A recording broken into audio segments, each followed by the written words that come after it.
So I found this clutch sensor on that rusty rod up there. It's got a plastic clip that you gotta remove. Right here. Just slides in. That. Slide it forward. Take it off. You gotta pinch the two tabs and pull it back.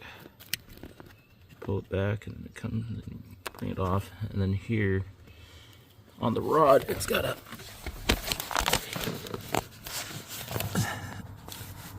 one end that's skinnier than the other.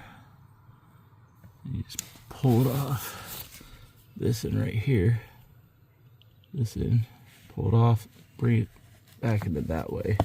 So this clip, the actual plug, you have to pop this loose right here, but before you could even take it out to get to that, you gotta pop this engine harness off, or dash harness, and there's a clip right here.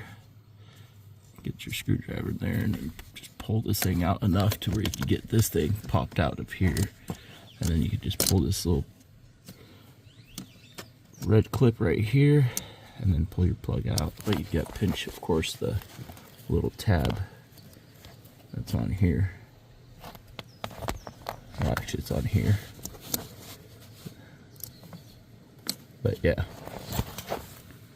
And clean that up, get a new one, see what happens.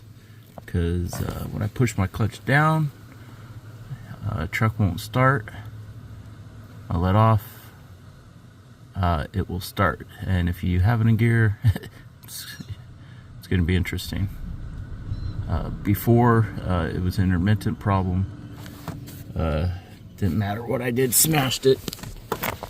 Smashed the clutch, let off the clutch, play with it. When I found out,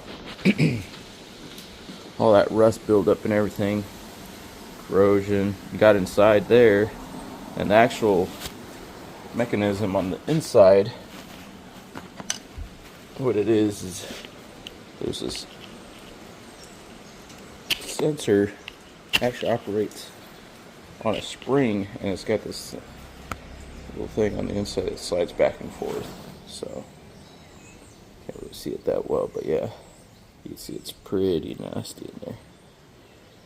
So replace this and see what happens.